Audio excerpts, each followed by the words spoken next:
పూజ దగ్గర ఒక్కసారి వెనక్కి వెళ్దాం, మీ లైఫ్ నుంచి ఒకసారి వెనక్కి వెళ్తే తెలుగు ఇండస్ట్రీలోన అంటే కన్నాంబ, కాంచనమాల, అంతకుముందు ఉండే భానుమతి గారు లాంటి ఒక అంటే వాళ్ళ క్యారెక్టర్స్కే ఒక క్యారెక్టర్లు అంటే ఆ క్యారెక్టర్ పరిధి దాటి మీద చేస్తే చెంప చిళ్ళు మనిపించే పరిస్థితుల నుంచి ఈ రోజున మేము ఆ మీటూకి లొంగిపోయాము, లేకపోతే కాస్టింగ్ కోచ్లు ఉండిపోయాము అనే పరిస్థితులు మనకి తెలుగు ఇండస్ట్రీలో కూడా కనిపిస్తున్నాయి. ఎప్పటికి మారే అవకాశం ఉంది?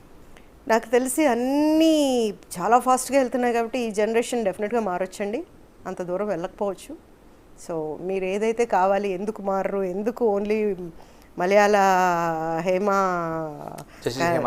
కమిషన్ అనే అంటున్నారు, అలాంటివన్నీ కూడా త్వరలో ఇక్కడ ఫామ్ అవుతాయి. అండ్ దాంట్లో డెఫినెట్గా అలాంటిది జరుగుతుందంటే నేను మాత్రం ముందు చేయి పైకెత్తి వస్తాను, నేను ఉంటాను అందులో. కదండి ఇప్పటికే ఉన్న కమిషన్స్ కొన్ని ఉన్నాయి సెక్సువల్ హెరాస్మెంట్స్ పైన, లేకపోతే మిగతాది నేను చెప్తుంది అదే మాట అంటారు, ముందుకు పోరు. ముందుకు పోతే కదా ఇప్పుడు మీరు ఒక ఇది పెట్టారండి, ఆర్గనైజేషన్ పెట్టారు. ఆర్గనైజేషన్ తరపున ఒకటైనా ఒక ప్రాబ్లం సాల్వ్ చేయాలి కదా మీరంటూ ఉన్నారని తెలియటానికి. నాకే తెలియదు మీరు చెప్పేదాకా. మీరున్నారు మా అసోసియేషన్లో ఉన్నారు, కీలకమైన మాలోకి ఇంతవరకు ఎప్పుడు ఇలాంటిది జరిగింది అనేది రాలేదండి. డబ్బులు ఇవ్వలేదు, ప్రొడ్యూసర్ ఎగరగొట్టాడు, ప్రొడ్యూసర్ లేట్ చేశాడు, ఇవ్వను అంటున్నాడు, ఎక్కువ రోజులు చేయించుకున్నాడు కాల్ షీట్ కంటే, అయినా డబ్బులు ఎక్కువ ఇవ్వట్లేదు, ఇలాంటివి వస్తాయి. కానీ ఇట్లా మమ్మల్ని హెరాస్ చేశారు అనేటివి రాలేదు. వస్తే తుక్కు తీస్తాం కదా, రావాలి కదా. కదండి జస్టిస్ హేమా కమిటీ అంతా చర్చ జరుగుతున్నప్పుడు అదే నేను చెప్తుంది మీకు. వాళ్ళు ఇప్పుడు వస్తున్నారు, అలా ఇప్పుడైనా వీళ్ళు రావాలి కదా. ఈ జనరేషన్ కానీ, పోయిన జనరేషన్ కానీ, లేదా నాలాంటి వాళ్ళు కానీ, ఎవరైనా సరే ఒకళ్ళంటూ వస్తే కదా తెలుస్తుంది ప్రాబ్లం అనేది సాల్వ్ అవుతుందా లేదా. మా పట్టించుకోలేదు. ఇప్పుడు ఇంకోటి చెప్తానండి, గొంతెమ్మ కోరికలు ఎక్కువ కొడతారు. మాకు వస్తారు కదా ఇప్పుడు హెల్త్ ఇన్సూరెన్స్ గురించి, హెల్త్లో గురించి మాట్లాడటానికి వస్తారు. ఇన్సూరెన్స్ ఎంత ఉంటే అంతే చేయగలం. మన చేతి నుండి జేబుల్లోంచి ఇంత అవుతుంది ఒక పేషెంట్కి అంటే ఇవ్వలేం. అప్పుడు గొంతెమ్మ కోరికలు కోరటానికి మాత్రం వస్తారు. లేదు కుదరదు అంటే మా గురించి బ్యాడ్గా మాట్లాడతారు, అది తప్పు. ఇప్పుడు ఒక అవకాశం మీకు ఎక్కడా లేనప్పుడు ఆదుకునేది అమ్మే. అమ్మ ఆదుకుంటుంది మిమ్మల్ని, ఆదుకున్న తర్వాత మీరు అమ్మని గురించి మాట్లాడితే ఎలాగా? తప్పదు. అంటే నేనంటుంది మా పరిధి దాటి ముందుకెళ్దాం, తెలుగు ఇండస్ట్రీస్ కోసం మాట్లాడదాం మనం. అంటే సమంత లాంటి వాళ్ళు ఒక పాయింట్అవుట్ చేసి ఒక ట్వీట్ చేసే వరకు అసలు తెలుగు ఇండస్ట్రీలో చర్చే జరగలేదు. పెద్ద పెద్ద వాళ్ళందరూ ఉన్నారు, ఒక కమిటీ ఉంది, ఆ కమిటీ ఒక రిపోర్ట్ కూడా గవర్నమెంట్కి ఇచ్చినట్టున్నారు. కనీసం ఆ నివేదిక కూడా బయట పెట్టకుండా అంత గోప్యంగా తెలుగు ఇండస్ట్రీ ఉంచాల్సిన అవసరమే వచ్చింది. అంటే కొన్ని డిపెండ్స్ ఆఫ్ దేర్ పర్సనాలిటీస్. అంటే బాగా పబ్లిక్ అయినప్పుడు వాళ్ళని ఒక్కసారిగా బయటికి లాగలేరు కదా. దానివల్ల వచ్చే ఆనందం జనాలకు ఎంటర్టైన్మెంటే తప్ప వాళ్ళు స్క్వీజ్ అయిపోతారు. అందువల్ల కొన్ని పెద్ద పెద్ద వాళ్ళు అనేసరికి ఏం చేస్తారంటే లోపల సెటిల్మెంట్ అయిపోవటమే బెటరు, బయటికి రాకుండా అది ఇట్లా బర్స్ట్ అవ్వకుండా ఉండటమే మేలు అనేదాకా ఆలోచిస్తారు. ప్రతి చోట కెలుక్కుంటా పోతే 100 వస్తాయి, అలా లేకుండా సాల్వ్ అయిపోతే మంచిది. ఇప్పుడు సాల్వ్ అవ్వలేదు అనుకోండి, ఆవిడ ఇంకొక ట్వీట్ పెడతారు, నాకు ఎక్కడా న్యాయం జరగలేదని. అప్పుడు దుమారం లేస్తుంది కదా ఎలాగా. సో పెద్దింటి వాళ్ళు ఇద్దరు కలిసి కూర్చొని మాట్లాడుకోవటము, లేకపోతే ఒక ఇన్సిడెంట్ జరిగినప్పుడు దాన్ని బయటికే రానివ్వకూడదు. ఇంకోటి కూడా ఉంటుందండి, నాణ్యానికి 2 తలలు ఉంటాయి, 2 వైపులు ఉంటాయి. మనం ఒకవైపే చూసి మాట్లాడకూడదు, ఇటువైపు కూడా చూడాలి కదా. అటువైపు ఏముందో అది చూసేదాకా కూడా నోరిప్పరు ఒక్కొక్కసారి. సో 2 వైపులా తెలిసిన తర్వాత మాట్లాడతారు ఆబ్వియస్గా. ఇలా డిస్క్రిమినేషన్ కోసం మాట్లాడుకుందాం, లింగ వివక్ష. అంటే ఇప్పటికే మనకి చూస్తుంటాం, హీరోకి ఒక రేటు ఉంటే హీరోయిన్కి ఒక రేటు, పోనీ ఓకే. మరి మిగతా వాళ్ళకి ఇచ్చే సౌకర్యాలు కావచ్చు, లేకపోతే కింది వరకు వెళ్తున్న అమ్మాయిల పరిస్థితి అంటే చివరికి వాళ్ళకి అవుట్డోర్లోన కనీసం సౌకర్యాలు కూడా ఇవ్వలేని పరిస్థితి ఒకటి కొనసాగుతుంది. ఈ మేల్ డామినేషన్ ఉన్నంత వరకు ఇంతేనండి. ఇప్పుడు ఆ అమ్మాయి ఖచ్చితంగా నాకు ఇది కావాలని చెప్పి అడిగింది అనుకోండి, నెక్స్ట్ షెడ్యూల్కి ఉంటుందో ఉండదో. You understand, you what my point. Next షెడ్యూల్కి ఉంటుందో ఉండదో, ఏముంది 2 రోజులు షూట్ చేసి తీసి పడేస్తారు. ఆ ఉన్న అవకాశం కూడా పోగొట్టుకోవటం కదా, అందుకని కష్టాలు పడి వస్తారు. ఇప్పుడు సమంతకు అలా చేయలేరుగా, ఇంకా హీరోకైనా తక్కువ ఇవ్వగలరేమో, సమంతకు అలా చేయలేరుగా.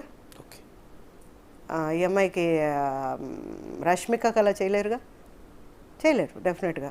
సో మరి ఒక్కొక్కరికి వాళ్ళ రేంజ్ వచ్చే వరకు ఆగాలి, రేంజ్ వచ్చిన తర్వాత ఆటోమేటిక్గా అన్నీ వస్తాయి. అంతవరకు అవకాశం అనేది అయితే డెఫినెట్గా ముఖ్యమే కదా వాళ్ళకి. అంటే ఇప్పుడు మా కావచ్చు, లేదా తెలుగు ఇండస్ట్రీ కావచ్చు, లేకపోతే పూజిత గారిలాగా ఏదైనా నేనున్నాను అని ఒక భరోసా ఇచ్చేవాళ్ళు లాంటి వాళ్ళు కావచ్చు, వాళ్ళకి ఏమైనా అన్యాయం జరిగిందని అమ్మాయిలు వస్తే ఈ రోజున తెలుగు ఇండస్ట్రీ నుంచి నిలబడడానికి సిద్ధంగా ఉన్నారా? డెఫినెట్గా ఉన్నారు సార్. మొత్తం టీం ముందుకు వస్తారు, వెనక్కి తగ్గేదేలే. అంటే గతం నుంచి ఏమైనా మార్పులు వచ్చినాయి? ఎందుకంటే మనం శ్రీరెడ్డి లాంటి ఘటనలు చూసాం మనం. చూసాము. మొన్న ఐ థింక్ సో ఏదో ఒక ఆర్టిస్ట్కి ఆ ప్రాబ్లం వచ్చినప్పుడు మొత్తం స్పందించి చేసాం, దాన్ని సాల్వ్ చేసాం. ఒకటి బయటికి వద్దు, పేర్లు వద్దు, ఒక హిందీ యాక్ట్రెస్ అమ్మాయి అలా ఒక చిన్న ఇన్సిడెంట్ చెప్పంగానే వెంటనే రియాక్ట్ అయిపోయి చేయాల్సిన పని చేసి, అదే చెప్తున్నా నేను, ఒకళ్ళు అంటూ వచ్చి నాకు ఇది ప్రాబ్లం అని చెప్తే కదా మాకైనా తెలిసేది. అంటే ఆ రోజున ఎందుకండి శ్రీరెడ్డికి అంత బహిరంగంగా వచ్చినా సరే ఎందుకు చేయలేకపోయింది ఇండస్ట్రీ? ఎవరండి వెళ్ళేది? అంతమంది అక్కడ కూర్చొని వాళ్ళు టీవీ వాళ్ళు మైక్ పెట్టగలిగారు కానీ ఆ అమ్మాయి మీద గుడ్డ కప్పగలిగారా? కప్పారు. తర్వాత అది కప్పుకోనని చెప్పి ఎంత గొడవ చేశారు ఆవిడ? అవును, అవునా కదా? ఆవిడ తెగించేశారు ఇంకప్పటికి. ఇప్పుడు అవకాశాలు రావాలి అంటే అండి ముందు మీకు ఇక్కడ ఉండాలి, దీన్ని నమ్ముకోవాలి. ముందు ఇక్కడ రాసి పెట్టుందనుకోండి ఎవ్వరు మనల్ని ఏమీ చేయలేరు, వస్తాయి. ఇక్కడ ఎంతవరకు రాసిందో ఎవరికీ తెలియదు. ఇప్పుడు ఆవిడ చేసింది అవకాశాలు రాలేదనే కదా. అలాంటి పని చేయటం కరెక్ట్ కాదు. అవకాశం కోసం వెళ్ళి రోజు అడుగు. ఇప్పుడు ఇలా బెదిరించడం కంటే రోజు పోయి విసిగించు. కొన్ని సినిమాల్లో పెడుతూ ఉంటారు, నాకు ఉద్యోగం కావాలంటే హీరో వెళ్ళి ఒక అతన్ని ఇబ్బంది పెట్టడం, అప్పుడు ఉద్యోగం అంటే ఫైనల్ ఇది అంటే నథింగ్ ఈజ్ ఇంపాసిబుల్ అనేలాగా చెయ్యి, you will get it. But that's not the way. ఎందుకంటే ఇప్పుడు మార్పు వచ్చిందండి అమ్మాయిలు అలాగే ముందుకు వచ్చి కంప్లైంట్ చేయడం కానీ ధైర్యంగా ఎదిరించడం కానీ చేస్తున్నారా? ఇప్పుడు నేను టీవీ చేస్తున్నానని చెప్పాను కదండి, మా టీవీలో ఉన్న ఆర్టిస్టులే వాళ్ళ మాటలు వింటూ ఉంటాను నేను. ఎంత ఇదిగా మాట్లాడుతూ ఉంటారంటే కింద పడేసి ఉతికి పడేస్తాను అన్న లెవెల్లో మాట్లాడుతున్నాను. అంటే ధైర్యం ఉంది కాబట్టి. అలాగే పోనీ అప్పుడు మాట్లాడి వాళ్ళు వచ్చినప్పుడు ఏమన్నా మాట్లాడరేమో అంటానికి కూడా లేదు, వాళ్ళని కూడా అలాగే వేసుకుంటున్నారు వాళ్ళు ఒక రౌండ్. ఓ తీసినట్టు మాట్లాడుతున్నాం. ఇట్స్ వెరీ గుడ్ అండి, గుడ్ సైన్. ఇలా ఉండాలి డెఫినెట్గా. వాళ్ళకి కావాల్సింది ఏంటి అనేది వాళ్ళు పోరాడి తీసుకోవాలి అనుకుంటున్నారు. It's good sign. వెల్కమ్. ఇలా మీరు చిన్న బుల్లితెర కోసం మాట్లాడారు. బుల్లితెరలో ఈ మీటూ కావచ్చు, కాస్టింగ్ కావచ్చు కొనసాగుతున్నాయా? ఉన్నాయి అని ఖచ్చితంగా చెప్పను, లేవు అని కూడా ఖచ్చితంగా చెప్పను. ఉండొచ్చు, లేకపోయి ఉండొచ్చు. నాకు తెలిసి అది ఉండదు అని అనుకుంటున్నాను. ఎందుకు ఉండదు అంటే వాళ్ళకి ఈ ప్రాంతం వద్దు, బయట ప్రాంతం. ఇప్పుడు వాళ్ళకి కావాల్సింది లడ్డు. తిరుపతి లడ్డు కంటే గొప్ప లడ్డు అది బయట ప్రాంతం నుండి వచ్చేవాళ్ళు. అంటే వాళ్ళని తెచ్చుకుంటే చాలు అన్న దీంట్లో అలాంటివి అక్కడ జరిపించి తెస్తున్నారని అయితే అనుకోండి నేను.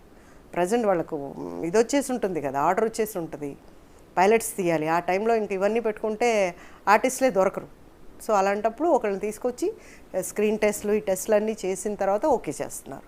I don't think so this is happening there. But జరుగుతున్నాయంటే జరుగుతుండొచ్చు కదండి.